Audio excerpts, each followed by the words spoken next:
प्यारे बच्चों, आप सभी को अस्सलामु अलैकुम वरहमतुल्लाहि वबरकातुहू। उम्मीद है कि आप लोग बखैर व आफ़ियत होंगे और आपकी पढ़ाई वगैरह भी बहुत अच्छी चल रही होगी। तो आज हम लोग पढ़ने वाले हैं क्लास 12 का उर्दू चैप्टर नंबर 7 और जिसका नाम है तूबा टेक सिंह। क्या नाम है बाबू? तूबा टेक सिंह। और तूबा टेक सिंह के लिखने वाले हैं सआदत हसन मंटू।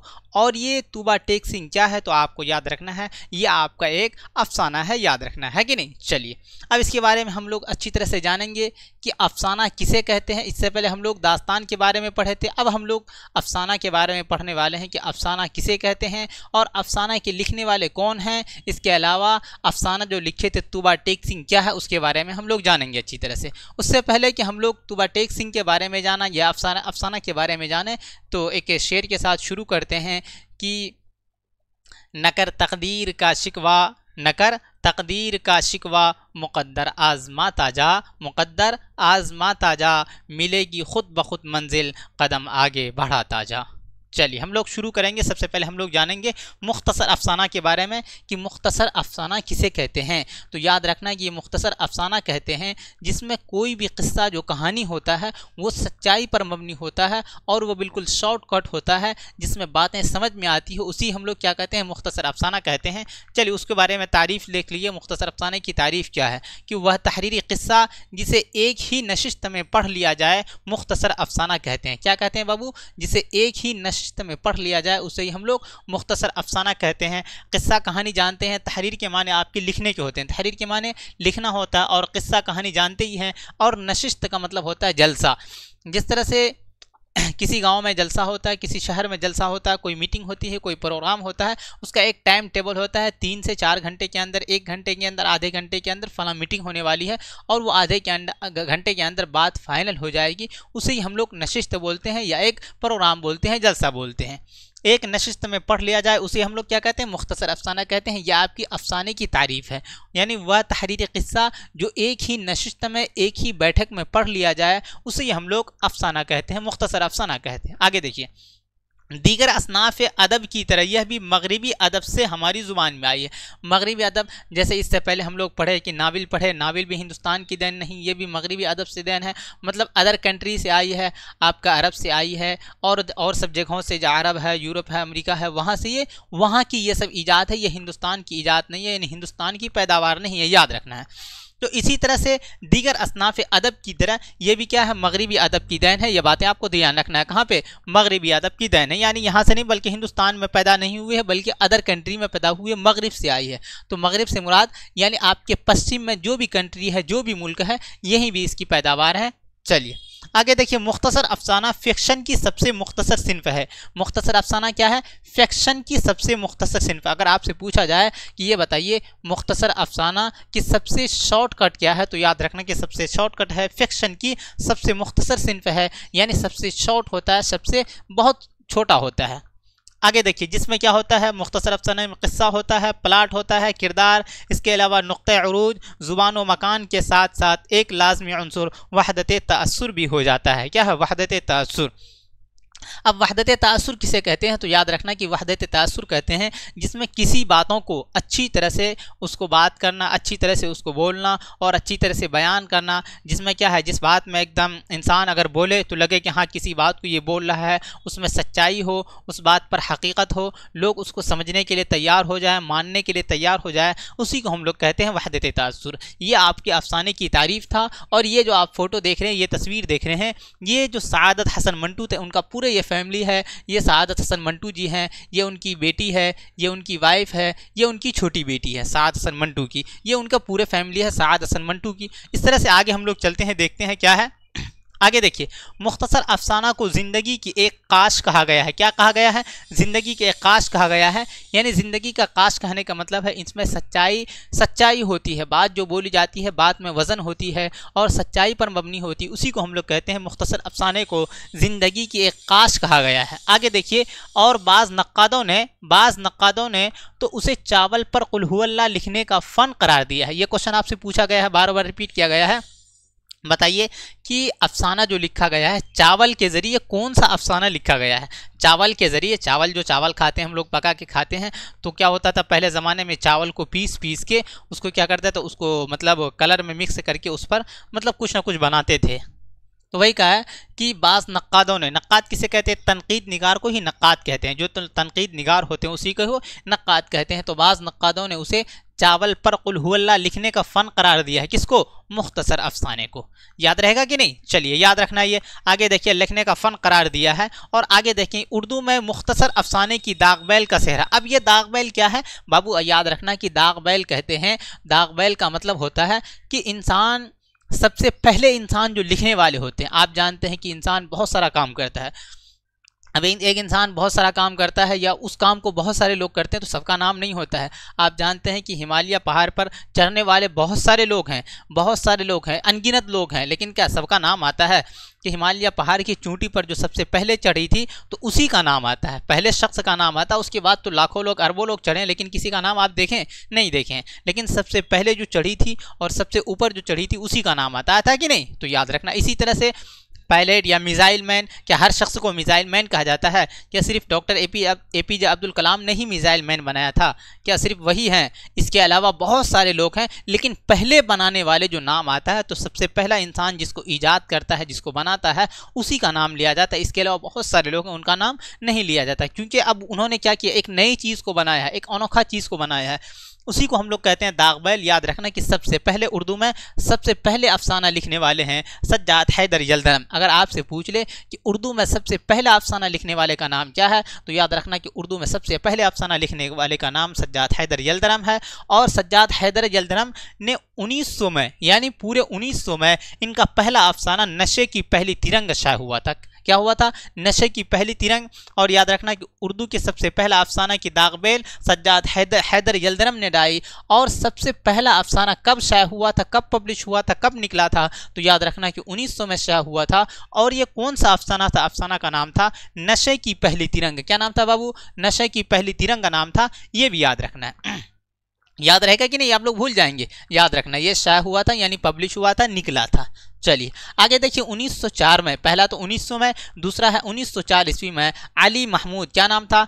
पहला सज्जाद हैदर यल्दरम है, दूसरा अली महमूद है। अली महमूद का अफसाना छानो। क्या नाम था बाबू? छानो शाया हुआ था 1904 में। और आगे देखिए 1908 ईस्वी में, कब बाबू? 1908 ईस्वी में प्रेमचंद्र। कौन? प्रेमचंद्र का अफसाना। पहला नंबर सज्जाद हैदर यल्दरम का, दूसरा नाम अली महमूद का, तीसरा नाम प्रेमचंद्र का। और प्रेमचंद्र का 1908 ईस्वी में, और इनका अफसाना का नाम था सोज़े वतन। क्या नाम था? और इनका पहला अफसानवी मजमूए का नाम सोज़े वतन था।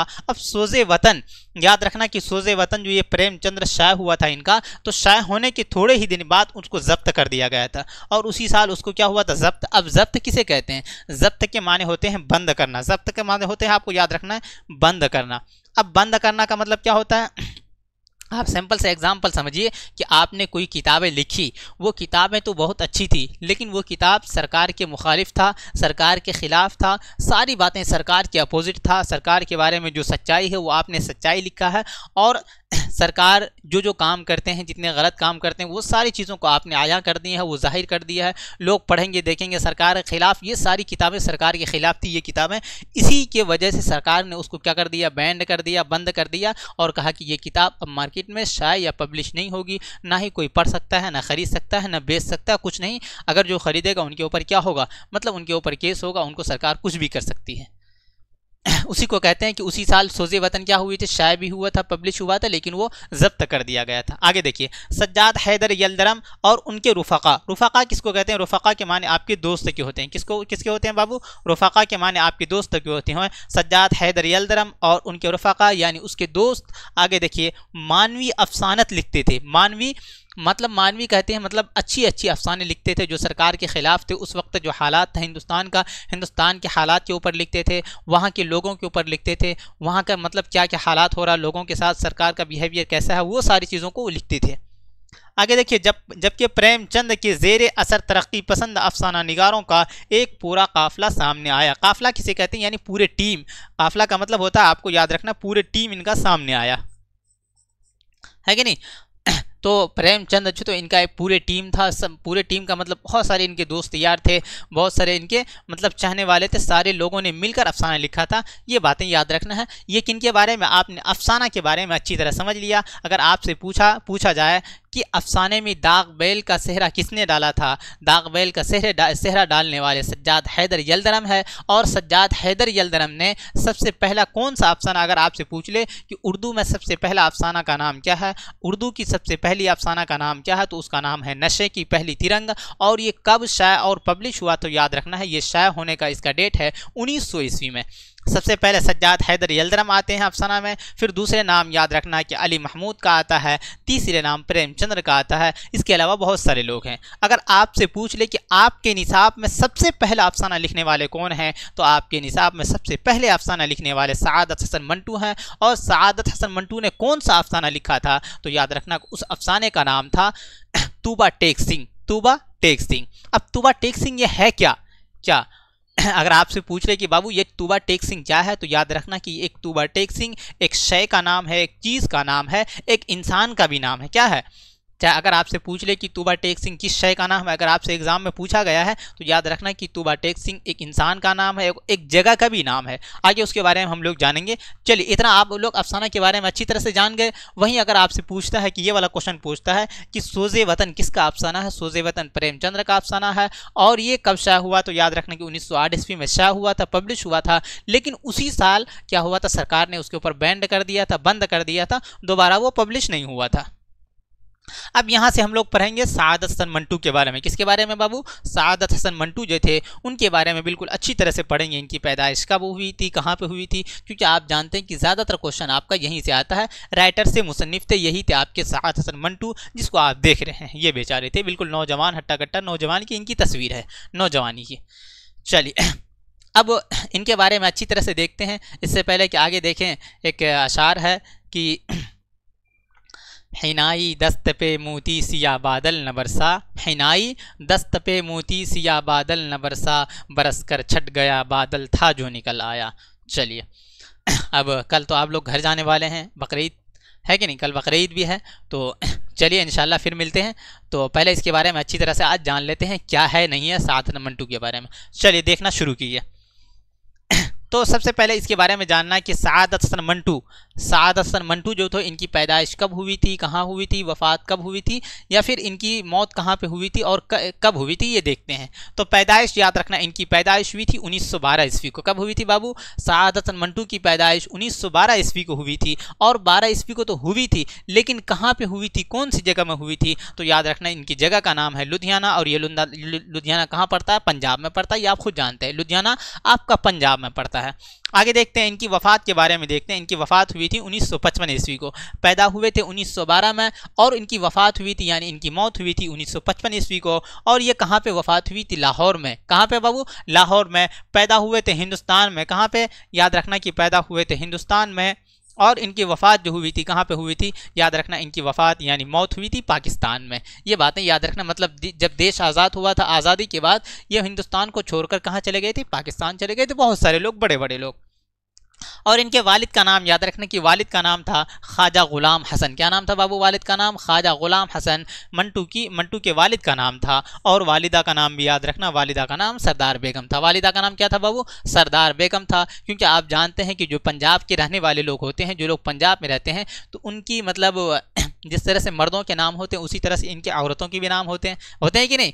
मतलब जिस तरह से मर्दों के नाम होते हैं वैसे ही औरतों के नाम भी होते हैं। इस तरह से इनके वालिदा का नाम, इनकी माँ का नाम सरदार बेगम था। बहुत सारे लोग कंफ्यूज में होंगे, सर ये सरदार बेगम मर्दों का नाम है। नहीं बाबू, क्योंकि पंजाब वगैरह आप जब जाएंगे तो वहाँ की औरतों और मर्दों के नाम लगभग मिलते जुलते होते हैं। तो सरदार बेगम था। आगे देखिए, 1933 ईस्वी में मंटू की अदबी ज़िंदगी का आगाज़ हुआ। अब अदबी ज़िंदगी किसको कहते हैं? 1933 ईस्वी में। अब देखिए, पैदा हुए 12 में, और 1933 ईस्वी में इनकी अदबी ज़िंदगी कहते हैं जब इंसान पढ़ लिख लेता है। जैसे आप अभी पढ़ाई कर रहे हैं, आप इंटर में हैं, इंटर करने के बाद आप क्या करेंगे? कुछ लोग ग्रेजुएशन करेंगे, कुछ लोग BA करेंगे, कुछ लोग क्या करते हैं डीएलएड करेंगे, इसी तरह से कुछ लोग बीएड करेंगे, कुछ लोग नीट करेंगे वगैरह वगैरह, कुछ लोग इंजीनियरिंग करेंगे। अब सब कुछ करने के बाद जब आप फाइनल में पहुंचते हैं, फाइनल में पहुंचने का मतलब ये होता है सब सारा डिग्री लेने के बाद आप कहीं जॉब लेते हैं, कोई काम धंधा करते हैं, कहीं पढ़ाते हैं, कोई ऑफिस में वर्क करते हैं या कोई पढ़ाने लिखाने का काम करते हैं, जो भी काम करते हैं। अब जब आपके काम करने का आगाज़ होता है, स्टार्टिंग होता है, शुरुआत होता है, अब जहाँ से आपका खर्च खुद आप निकालने के लिए खुद कफील जिसको हम लोग बोलते हैं, खुद अपना जिम्मेदार खुद संभाल लेते हैं अपनी जिम्मेदारी, उसी को कहा जाता है अदबी ज़िंदगी का आगाज़, अदबी सफ़र का आगाज़। और जब ये इन्होंने अपनी ज़िंदगी का अदबी ज़िंदगी का आगाज़ कब किया, तो याद रखना 1933 ईस्वी से, यानी ये पढ़ाने लिखाने लग गए थे या कोई किताबें लिखने लग गए थे, वो सारा काम जो करते हैं हम लोग उसी को कहते हैं अदबी ज़िंदगी का आगाज़। और 1934 ईस्वी में इनका पहला अफसाना, क्या नाम था इनका पहला अफसाना, तमाशा के उन्वान से शाया हुआ था। आपसे पूछ ले कि सआदत हसन मंटू की पैदाइश तो 1912 में हुई थी, लेकिन याद रखना इनकी अदबी ज़िंदगी इस बीच में 1912 से लेकर 1933 ईस्वी तक ये पढ़ाई लिखाई किए, जो भी पढ़ना लिखना था वो किए। उसके बाद इनकी अदबी ज़िंदगी का 1933 ईस्वी में शुरू हुआ और 1934 ईस्वी में ही इन्होंने इनका सबसे पहला अफसाना शाया हुआ था, उनका नाम था तमाशा। ये आपसे पूछा गया है कि मंटू की सबसे पहला अफसाना का नाम क्या है। ये जो मंटू थे इनका सबसे पहला अफसाना का नाम क्या है, तो याद रखना इनका सबसे पहला अफसाना का नाम है तमाशा। क्या नाम है बाबू, तमाशा है। याद रखना कि तमाशा के उन्वान से ये शाया हुआ था, पब्लिश हुआ था, निकला था। तो ये सारा पॉइंट को आपको क्या कर लेना है, अभी जो बताया ये सारा पॉइंट को आपको नोट भी करना है और नोट करने के साथ आपको याद कर लेना है, तावीज़ बना के गले में नहीं पहनना है बाबू। चलिए आगे देखते हैं मंटू के बारे में ही। 1936 ईस्वी में इनका पहला अफसान क्या है, पहला अफसानवी मजमुआ आतिशबारे। अब पहला अफसाना क्या नाम था, पहला अफसाना का नाम था तमाशा, और फिर आगे है कि इनका अफसानवी मजमुआ का नाम है आतिशबारे। क्या नाम है बाबू, इनका अफसानवी मजमुआ का नाम है आतिशबारे के नाम से शाया हुआ था, यानी पब्लिश हुआ था, निकला था। और उन्होंने क्या, किसने, मतलब मंटू ने फिल्मी कहानियाँ, मुकालमे और नावल भी लिखे थे। अब देखिए मंटू क्या क्या लिखे थे, तो याद रखना मंटू जो काम किए थे, फिल्मी कहानियों में काम किए थे, इसी तरह से मुकालमे में काम किए थे। फिल्मी कहानियाँ जानते हैं, जितने लोग मूवी जो बनाने वाले होते हैं बहुत सारे लोग होते हैं, लेकिन जब मूवी बन के तैयार हो जाता है तो दिखलाया सिर्फ 2 ही लोगों को जाता है। एक आप जानते हैं, एक हीरो होता है, एक हीरोइन होता है। इसके ज़िम्मे में जो लोग आते हैं वो थोड़े थोड़े दिखाए जाते हैं, लेकिन असल में वो मेहनत किसकी थी, जो उसको बनाने वाले होते हैं, उस कहानी को लिखने वाले होते हैं, तो उसका कोई मेन किरदार उनका होता है, लेकिन उसको थोड़ा बहुत दिखलाया जाता है शुरू में ही, जो लोग देखते ही नहीं, उसको काट के हटा देते हैं। मुकालमे और नावल भी लिखा, लेकिन अफसाना निगारी की हैसियत से मशहूर हुए। आपसे अगर पूछ ले मंटू क्या क्या किए थे, तो याद रखना कि मंटू जो फिल्मी कहानियों में काम किए थे, इसके अलावा मुकालमे लिखे थे, नावल भी लिखे थे, लेकिन मशहूर किस में हुए थे। जैसे आप में से बहुत सारे लोग ऐसे हैं जो सिंगर है, सॉन्ग गाते हैं, इसी तरह से डांस भी करते हैं। बहुत सारे लोग ऐसे हैं जो किताबें भी अच्छी तरह से पढ़ लेते हैं, किताबें भी लिख लेते हैं, बहुत सारा काम कर लेते हैं, घर के काम काज भी कर लेते हैं, लेकिन वो मशहूर किसी एक ही फील्ड में होते हैं, किसी एक ही चीज़ में फेमस होते हैं। इसी तरह से मंसूर भी सिर्फ अफसाना निगारी में ही की वजह से फेमस थे, अफसाना निगारी की वजह से ये मशहूर हुए थे। आगे देखिए इसका कुछ किताबों का नाम देख लीजिए। एक किताबों का नाम है धुआं, एक किताबों का नाम है चक्र, खाली बोतलें, खाली डब्बे, नमरूद की खुदाई, सड़क के किनारे और सियाह हाशिए। क्या नाम बाबू, और सियाह हाशिए, ये आपको याद नाम ये है, सियाह हाशिए। क्या है, सियाह हाशिए। ये सारी किनकी किताब है, ये सारी मतलब मंटू की मशहूर किताबें हैं या मशहूर अफसानवी मजमूए। क्या है, मंटू के मशहूर अफसानवी मजमूए। किताब का नाम याद रखना, एक बार आपको लिख लिए, एक बार बोल दिए, साथ में बोलिए कि एक किताब का नाम था धुआं, चगद, खाली बोतलें, खाली डब्बे, नमरूद की खुदाई, सड़क के किनारे, सियाह हाशिए। इनके मशहूर अफसानवी मजमुआ है ये मंटू के। आगे देखिए सियाह हाशिए में तक़सीम मुल्क का अलमिया पेश किया गया है। आपसे पूछा गया है इस बार एग्जाम में 2025 में, ये बताइए सियाह हाशिए जो मंटू का अफसानवी मजमुआ है इसमें किन के बारे में जिक्र किया गया है, यानी मतलब ये जो किताब है ये इसमें किन के बारे में जिक्र किया गया है। तो इसमें तक़सीम मुल्क का मतलब होता है, यानी जब हिंदुस्तान का बंटवारा हुआ था, हिंदुस्तान और पाकिस्तान का बंटवारा हुआ था, उस वक्त किस तरह का हालात था, लोग एक दूसरे से कैसे मारपीट कर रहे थे, लोग एक दूसरे के साथ कैसे बिहेवियर कर रहे थे, वही सारी बातों का, यानी हिंदुस्तान पाकिस्तान का जब बंटवारा हुआ था उसी वक्त का ये किताब लिखा गया था। किताब का नाम था सियाह हाशिए। इसका मतलब है तक़सीम मुल्क का अलमिया। तक़सीम का मतलब होता है बंटवारा करना। तक़सीम के माने आपको याद रखना, तक़सीम के माने बंटवारा करना। बंटवारा करना।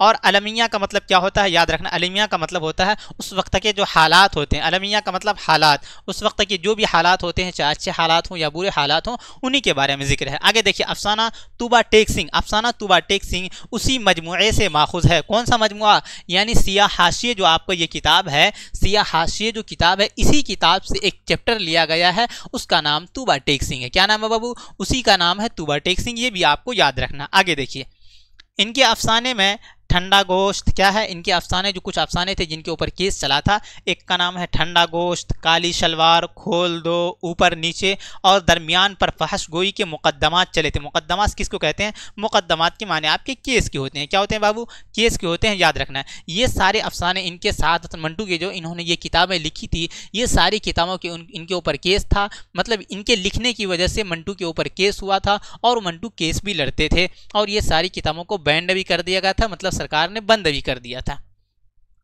और आगे देखिए, नया कानून, क्या नाम है बाबू, नया कानून और तुबा टेक सिंह, इनके सियासी अफसाने हैं। मतलब इससे पहले जो आप पढ़े तकसीमें या सिया हाशी, किस तरह का मतलब किस तरह की किताबें थी, मतलब किन के बारे में था, हिंदुस्तान का पाकिस्तान को जो बंटवारा हुआ था उसी के ऊपर ये किताबें लिखी गई थी। और इसके अलावा आपका नया कानून और तुबा टेक सिंह, ये जो किताबें लिखी गई थी ये आपके सियासी अफसाने हैं। मतलब सियासत किसको कहते हैं, जो नेतागिरी, जो लोग सियासत करते हैं, अपने देखते हैं अपने आराम से सारे लोग गद्दी पे बैठ के रहते हैं, ऐशमौश ऐसी में बैठ के रहते हैं, लेकिन आपस में क्या करते हैं, वो आवाम को, पब्लिक को लड़ाते रहते हैं। लेकिन वही जब आवाम के सामने आते हैं तो एक दूसरे के लोग क्या करते हैं, नेता लोग सब एक दूसरे के अपोजिट बोलते हैं, एक दूसरे के खिलाफ बोलते हैं, एक दूसरे के मुखालिफ बोलते हैं, एक दूसरे को गाली गलौज देते हैं। लेकिन फिर अंदर जाने के बाद सारे लोग ऐसी में बैठ के सब, चाहे किसी भी तबका का नेता हो, चाहे किसी को मानने वाला हो, हर नेता क्या हो, एक साथ बैठ के चाय पीता है, कॉफ़ी पीता है, ऐसा सारे लोग करते हैं कि नहीं। आपने भी देखा होगा मूवी वगैरह में, और ये सच्चाई में भी होता है। आपने आज तक सुना है किसी नेता के बेटा को, मतलब बॉर्डर पे मरते हुए, किसी नेता का बेटा आपको किसी जगह शहीद होते हुए आपने नहीं सुना होगा। सारे लोग अपने बेटे को अदर कंट्री भेज देते हैं, क्या फालतू काम करवाएंगे। आगे देखिए, अब यहाँ से हम लोग किसके बारे में भी देख लिए, तो आप अफसाना के बारे में भी जान लिए, अफसाना क्या होता है, और अफसाना के बारे में आप लोग जान भी दिए, अफसाना की तारीफ भी जान लिया। और अफसाना, सबसे पहला अफसाना का नाम था तमाशा, और अफसाना सबसे पहला अफसाना लिखने वाले कौन थे ये भी जान लिए। उसके बाद मंटू के बारे में भी आप बिल्कुल डिटेल से अच्छी तरह से जान गए। अब हम लोग ये जो आपका तुबा टेक सिंह है, तुबा टेक सिंह का खुलासा जानेंगे कि तुबा टेक सिंह है कौन और क्या है। तो याद रखना कि तुबा टेक सिंह को हम सिंपल सा आपको तारीफ बता रहे हैं, उसके बाद हम पढ़ के बताएंगे। तुबा टेक सिंह एक क्या है, जब हिंदुस्तान और पाकिस्तान का बंटवारा हुआ, हिंदुस्तान पाकिस्तान का बंटवारा होने के बाद हिंदुस्तान के एक, उस वक्त पाकिस्तान हिंदुस्तान का हिस्सा था, तो लाहौर में एक पागल खाने था, लाहौर में एक पागल खाना था। उस पागल खाने में ज़्यादातर पढ़े लिखे लोग थे। क्या थे बाबू, ज़्यादातर पढ़े लिखे लोग थे। अब उन पढ़े लिखे लोगों में जब हिंदुस्तान पाकिस्तान का बंटवारा हुआ, अब वहाँ पर उस पागल खाने में हिंदू भी थे, सिख थे, ईसाई थे, मुस्लिम थे, क्रिश्चन थे, हर तबका के मानने वाले, हर कौम के, हर धर्म के मानने वाले लोग थे। अब क्या हुआ, होना वही था, जब हिंदुस्तान पाकिस्तान का बंटवारा हुआ तो दोनों मुल्क आपस में बड़े बड़े जो लोग थे बैठ के बातचीत किए। बातचीत करने के बाद ये मशवरा हुआ कि लाहौर के पागल खाने में जितने भी हिंदू, सिख, ईसाई, क्रिश्चन है उनको हिंदुस्तान भेज दिया जाए, और हिंदुस्तान के पागल खाने में, यहाँ भी एक पागल खाना था, वहाँ पर जितने भी मुसलमान हैं सबको कहाँ, पाकिस्तान भेज दिया, यानी लाहौर भेज दिया जाए। तो ये मशवरा में तय हुआ। तय होने के बाद तो तबादला होने लगा। अब लाहौर के पागल खाने में जो थे ज़्यादातर पढ़े लिखे लोग थे, ज़्यादातर पढ़े लिखे लोग थे। तो अब जानते हैं कि जब क्या होता है, सरकार को किसी जगह पे कब्जा करना होता है या कुछ करना होता है, तो वो क्या करते हैं, वहाँ के जितने भी बड़े लोग होते हैं, पढ़े लिखे लोग हो, तो उसको कहीं ना कहीं नज़रबंद कर दिया जाता है, मतलब कैद कर दिया जाता है। मतलब उसको सज़ा नहीं, मतलब सारे ऐशो आराम दिया जाता है, सब कुछ दिया जाता है, लेकिन सिवाय बाहर का एक्टिविटी उनको पता नहीं चलना चाहिए, बस इतना ही करता है। बाकी सब कुछ देता है, उनको रहने के लिए अच्छा रूम देता है, खाने पीने के लिए अच्छा सा सामान देता है, सब कुछ देता है। बस आपको कोई तकलीफ नहीं होगी, सिवाय मोबाइल का इस्तेमाल नहीं कर सकते हैं, बाहर का कोई खबर आपको मालूम नहीं होना चाहिए। तो इस तरह से वो वहाँ के पागल खाने में, तो ज़्यादातर एक पागल ऐसा था जिसके बारे में आता है कि वहाँ एक अखबार पढ़ता था, मतलब वो बताया जाता है कि 2 साल तक या 2 या 7 साल तक वो रेगुलर एक अखबार पढ़ता था। उस अखबार का नाम था ज़मींदार। क्या नाम था, अखबार पढ़ता था, ज़मींदार नाम था। इसी तरह से एक पागल ऐसा था, बताया जाता है, जिसका नाम मोहम्मद अली जिन्ना था। वो अपने आप को सबका लीडर हुआ, लीडर कहता था कि हम तो क्या है, तुम सबका लीडर हैं और तुम सबका रहनुमा है। और एक पागल और वो कहता था कि हम जो फैसला देंगे वही फैसला होगा और मेरी बात सबको मानना होगा, और लोग मानते भी थे। और एक पागल ऐसा था, वकील था, पेशे से वकील था, और वो जिस लड़की से प्यार करता था, तो याद रखना कि वो लाहौर की रहने वाली थी, और बाकी उनका जो कारोबार था, बिजनेस था, पेशे से जो वकील था, वकालत करता था, वो हिंदुस्तान में करता था। अब वो बेचारा इस कश्मकश में था कि हम अपने प्यार को लें या फिर अपने पेशे को लें, उनको समझ में नहीं आ रहा था। अब दोनों में वो कन्फ्यूज़न में था कि क्योंकि अब एक ही जगह रहना होगा, या तो आप हिंदुस्तान में रह सकते हैं या तो पाकिस्तान में रह सकते हैं। तो अब उनको समझ में नहीं आ रहा था हम अपने प्यार को चुनें या फिर मतलब अपने जो कारोबार है, बिजनेस है, उनको चुने, समझ में नहीं आ रहा था। उनमें से एक पागल ऐसा था, बताया जाता है कि 15 दिन तक बिल्कुल वो खड़े रहता था, वो बैठता ही नहीं था, बिल्कुल खड़े रहता था। और बताया जाता था कि एक पैर पर खड़ा रहता था, उसका पैर में सूजन हो जाता था, मतलब बहुत ज़्यादा, तो फिर भी वो बैठता ही नहीं था और ना ही कुछ खाता पीता था। और लेकिन जिस दिन मालूम चलता था कि उनकी महबूबा उनसे मिलने आ रहा है, तो वो सुबह सवेरे अच्छी तरह से नहाता धोता था, फ्रेश होता था, नया कपड़ा पहनता था, इत्र लगाता था, खुशबू लगाता था, परफ्यूम लगाता था, बिल्कुल नहा धो के रेडी होता था और तैयार रहता था और उनका इंतज़ार करता था। तो ये सारा पागल खाना, तो मतलब पागल खाने में ये सारे लोग थे। उनके बारे में चलिए थोड़ा सा देख लेते हैं। बहुत सारे पागल थे वहाँ पे, एक से एक। चलिए देख लिए कि बिशन सिंह क्या है। तुबा टेक सिंह का खुलासा है, बिशन सिंह तुबा टेक सिंह इस अफसाने का मरकज़ी किरदार है।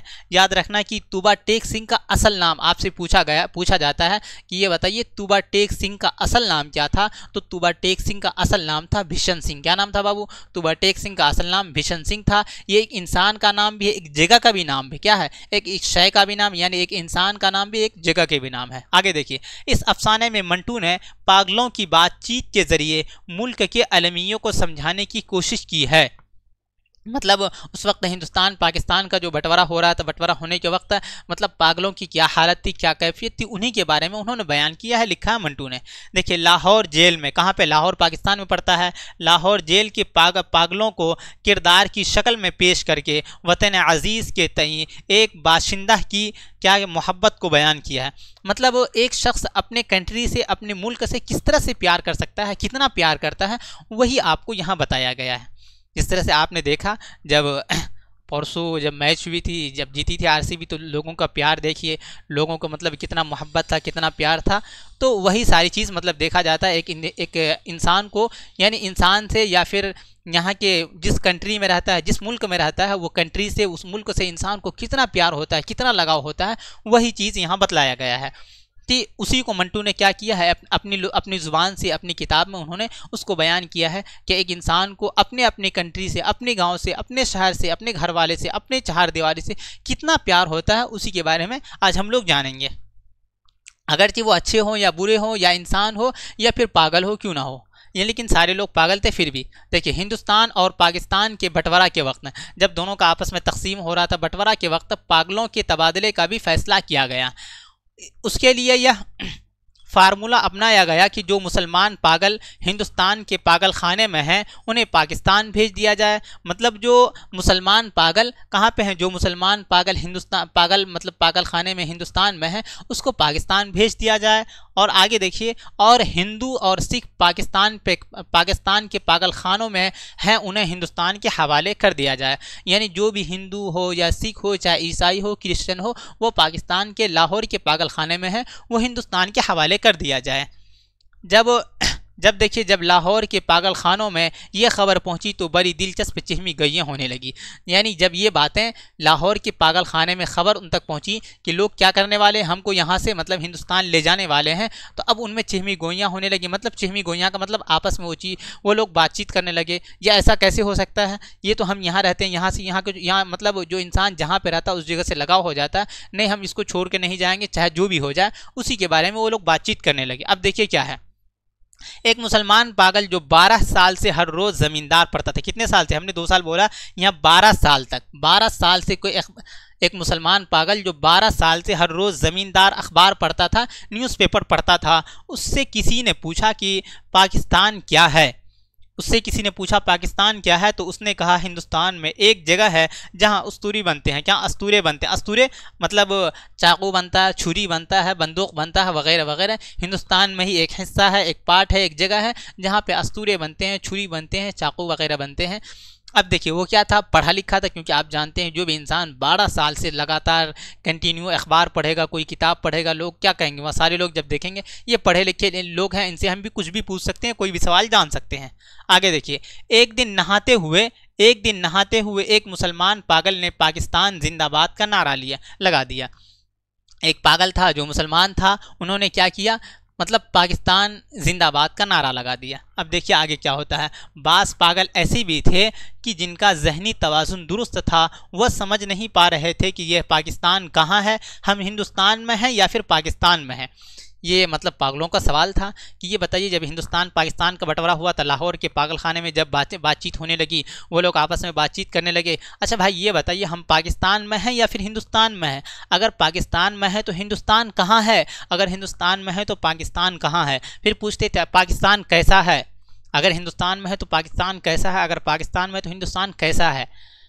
तो पहले कहाँ था अब कहाँ है, तो यानी पहले हम लोग कहाँ थे अब कहाँ है, फिर मतलब इस तरह इस टाइप का क्वेश्चन करता था। और ये पागल जो था, जो इन्होंने हिंदुस्तान पाकिस्तान का मतलब पाकिस्तान जिंदाबाद का नारा दिया था, इसके बारे में आता है। ये पागल जो मुसलमान था वो क्या किया, दरख्त के ऊपर चढ़ा, दरख्त के ऊपर चढ़ने के बाद उन्होंने क्या किया, वहाँ से हिंदुस्तान पाकिस्तान जो नाजुक मसला होता है, जब इंसान में क्या होता है, जब दो भाई में आपस में लड़ाई हो, जब तीसरा बंदा उसके ऊपर जब बातचीत करे तो इंसान को क्या गुस्सा होता है कि नहीं, तो उसी तरह से ये पागल क्या कि दरख्त के ऊपर चढ़ा, वहाँ से हिंदुस्तान पाकिस्तान के मसले पर एकदम खूब बोलना शुरू किया, हिंदुस्तान ऐसा है तो पाकिस्तान वैसा है, ये है वो है, डिस्डेट खूब बोलने लगा। अब जब उनको वहाँ के लोग, वहाँ के जो गार्ड होते थे उनको कहा कि भाई नीचे आ जाओ, तो अगर तुम नहीं आओगे तो ऊपर चढ़ेंगे। तो अब वो पागल कहता था अगर तुम लोग कोई अगर दरख्त के ऊपर चढ़े तो वहीं से हम क्या करेंगे, छलांग लगा देंगे, वहीं से हम कूद जाएंगे। अब लोग डर गए, अगर ऊपर चढ़े, दरख्त के ऊपर चढ़े तो वो कूद जाएगा, तो फिर ये भी अगर कुछ हो गया तो फिर बदनामी हम लोगों की होगी।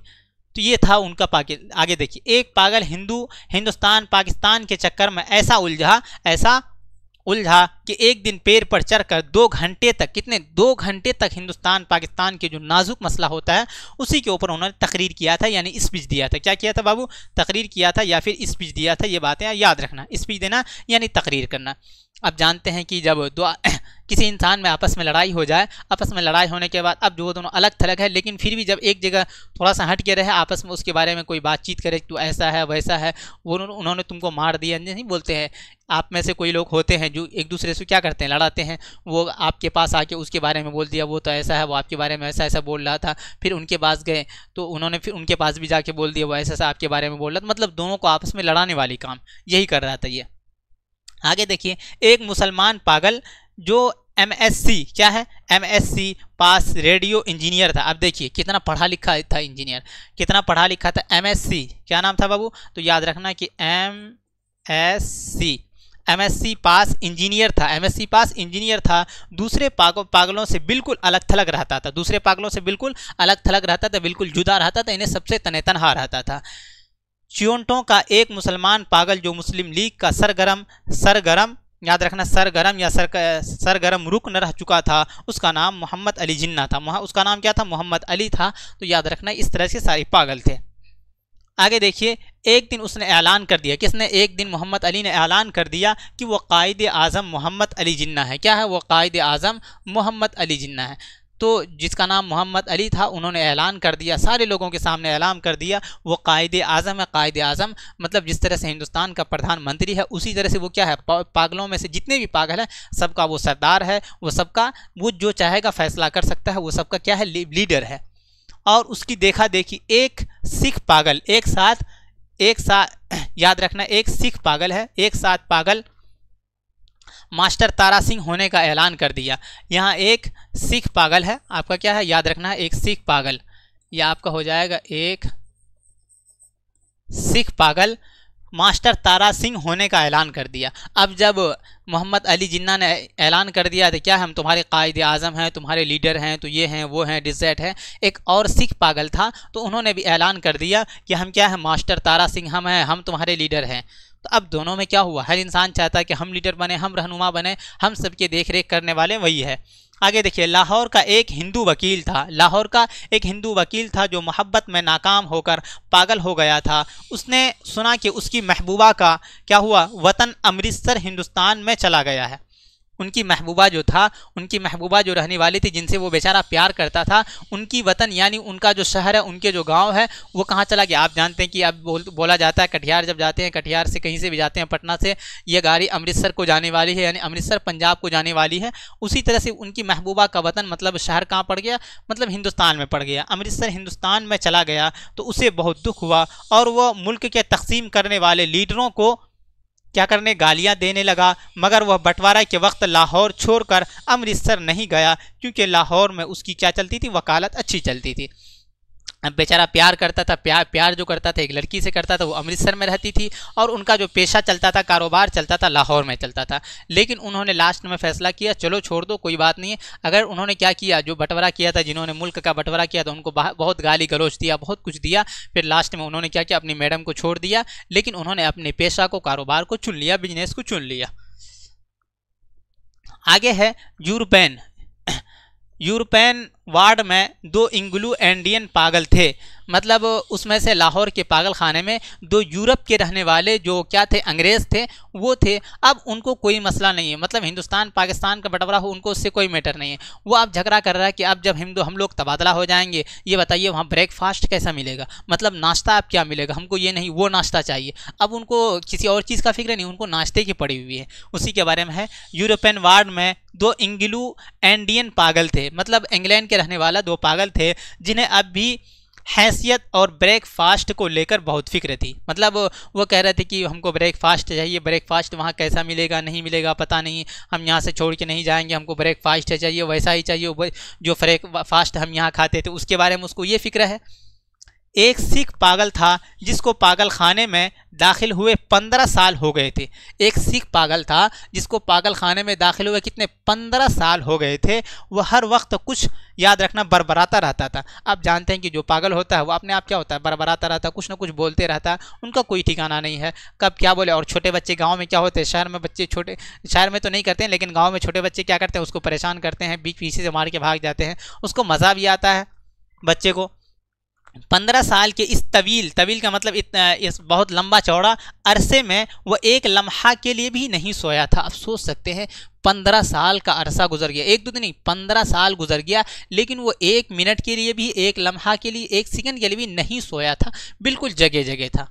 क्या था, आगे देखिए। उसका नाम बिशन सिंह था। उसका नाम क्या था, बिशन सिंह था। अभी हमने आपको बताया तुबा टेक सिंह का असल नाम क्या था, बिशन सिंह। तुबा टेक सिंह का असल नाम बिशन सिंह था और वह तुबा टेक सिंह का रहने वाला था। ये आपसे अगर पूछ ले ये तुबा टेक सिंह क्या है, एक जगह का भी नाम है और इसी का असल नाम क्या है, बिशन सिंह है, ये भी याद रखना है। जब उनके अजीज़ व अकारीब उनसे मिलने के लिए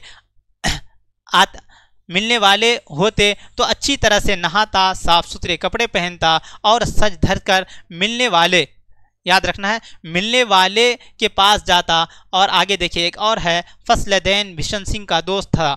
ये फसलदैन कौन था, बिशन सिंह जो था, जो बताया जाता है जिसके बारे में 15 साल तक 1 सेकंड के लिए नहीं सोया था। कितने साल तक, 15 साल तक बेचारा बिल्कुल यूं है ऐसे ही रहता था, पड़ा पड़ा, ना खाता था ना पीता था, सिर्फ ना सोता था, कुछ खा लेता था कभी कभी जिंदा रहने के लिए। 15 साल तक जब उसके मिलने वाले घर से आते तो अच्छी तरह से नहा धो के तैयार होता था, अच्छा कपड़ा पहनता था। और इनका दोस्त था, उसका नाम था फसलदैन बिशन सिंह का दोस्त था रूप कौर की बेटी, क्या नाम है, और आगे देखिए, रूप कौर की बेटी बलेर सिंह और विधा सिंह भाई, और याद रखना अमृत कौर बहन थी। मतलब इसके बारे में बिशन सिंह का कौन कौन था, पूरे फैमिली के बारे में है। बिशन सिंह के बारे में देखिए, बिशन सिंह का जो दोस्त था उसका नाम फसलदैन था, इसके अलावा वो उसका दोस्त था, और याद रखना रूप कौर बेटी थी। रूप कौर थी कौन थी, यानी बिशन सिंह का बेटी का नाम रूप कौर था, और याद रखना बलेर सिंह विधा सिंह भाई था। बलेर सिंह और विधा सिंह मतलब बिशन सिंह का भाई था, और अमृत कौर इसकी बहन थी। किसकी, बिशन सिंह की अमृत कौर बहन थी, याद रखना है। चलिए आगे देख लेते हैं। पागल खाने में एक पागल अपने आप को खुदा कहता था। इससे बिशन सिंह ने पूछा, तुबा टेक सिंह पाकिस्तान में है या फिर हिंदुस्तान में है। बिशन सिंह ने मतलब एक अपने आप को जो खुदा कहता था, अपने आप को लीडर कहता था, वही मोहम्मद अली जिन्ना से बिशन सिंह ने पूछा कि ये बताइए, बिशन सिंह ने मतलब मोहम्मद अली जिन्ना से कहा, ये बताइए कि हम हिंदुस्तान में है या पाकिस्तान में है, वही सवाल किया। उसने कहा कि अभी कहीं नहीं है। अभी मतलब अभी हम कहीं नहीं है, उसके बारे में उन्होंने कुछ बताया ही नहीं, इसलिए मैं अभी हुक्म नहीं दे दिया। बिशन सिंह ने उसको मतलब खूब मन्नत समानत की। याद रखना यहाँ क्या होगा, खूब मन्नत समाजत की कि वो हुक्म दे दें ताकि झंझट ख़त्म हो जाए, और मगर उस नामो निहाद खुदा ने जब बात नहीं मानी तो बिशन सिंह ने उससे नाराज़ हो गया। बिशन सिंह कहीं जाना नहीं चाहता था, वह तुबा टेक सिंह जाना चाहता था, इसलिए तबादले के वक्त वह दोनों ममालिक के दरमियान में एक ऐसी जगह खड़ा हो गया जिसका कोई नाम नहीं था, और उसी जगह दोनों ममालिक के दरमियान हिस्सा में उनकी वफ़ात हो गई, उनकी मौत हो गई थी। यानी ये बिशन सिंह जो था तो अपने आप को जो कायदे आज़म कहता, लोग मानने के लिए तैयार हो जाते हैं लास्ट में, जब सबको चाहे वो ख़राब हो अच्छा हो, सब लोग मानते हैं कि मेरा वज़ीर आज़म है, मेरा प्रधानमंत्री है, लोग मानने के बाद में तैयार हो जाते हैं। इसी तरह से बिशन सिंह ने भी कायदे आज़म मोहम्मद अली जिन्ना जो था उनसे कहा कि ये बताइए कि हम हिंदुस्तान में हैं या पाकिस्तान में है, अगर पाकिस्तान में है तो हिंदुस्तान कहाँ है, अगर हिंदुस्तान में है कि तो पाकिस्तान कहाँ है। लेकिन उन्होंने नहीं बताया, उन्होंने कहा कि नहीं अभी नहीं, हम बाद में बताएंगे, और कभी बताया ही नहीं। उसके बाद बिशन सिंह ने फैसला किया हम उसी जगह पे रहेंगे जिसका नाम तुबा टेक सिंह है, उसी जगह पे हमारी मौत होगी, हम यहाँ से जाएंगे नहीं। और उनको ले जाने के लिए भी बहुत सारे लोग आए थे, किताबों में हम जब आप पढ़िएगा उसका रीडिंग कीजिएगा, बहुत सारे लोग आए थे। तो लेकिन उनको ले जाना भी चाहे बताया जाता, वो अपनी जगह को, अपनी ज़मीन को इतनी ज़ोर से पकड़ा था कि उनको 4 लोग मिल के वहाँ से हिला नहीं पा रहे थे। लास्ट में उसी जगह रहते रहते उनकी मौत हो गई थी। मतलब उसी जगह का नाम है, वो हिंदुस्तान पाकिस्तान का बॉर्डर है, जिसका नाम है, याद रखना है, तुबा टेक सिंह। तो यही सारी बातें थी, आपको याद रखना अच्छी तरह से, यही सारी बातें हम लोग पढ़े थे।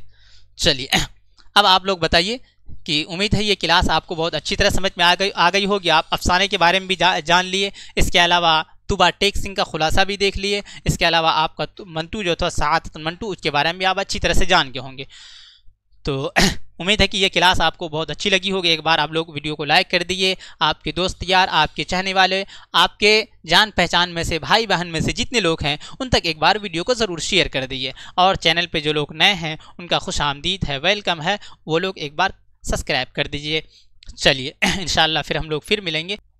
एक मोहब्बत के ऊपर एक अशार है कि आँखों से सवाल करना किससे सिखाया आपको, आँखों से सवाल करना किसने सिखाया आपको, आँखों से सवाल करना किसने सिखाया आपको, मुस्कुराकर मार देना किसने सिखाया आपको, मुस्कुराकर मार देना किसने सिखाया आपको। दिल तो करता है आपको बैठकर देखते रहें, दिल तो करता है आपको बैठकर देखते रहें, मेरे खुदा ने इतना प्यारा बनाया है आपको, मेरे खुदा ने इतना प्यारा बनाया है आपको। चलिए एक और शेर सुनिएगा। वह सरे बाज़ार कहे फिरते हैं कि यार गलत, वह सरे बाज़ार कहे फिरते हैं कि यारे गलत, इश्क़ गलत, मोहब्बत गलत, इसका इकरार गलत, गलत है जो बार बार लेता है मेरा नाम, गलत है जो बार बार लेता है मेरा नाम, तलफ़ुज़ गलत, लहजा गलत, उसका इजहार गलत। चलिए इंशाल्लाह फिर हम लोग फिर मिलेंगे। आप सभी को अस्सलाम वालेकुम, बाय टाटा, खुश रहिए।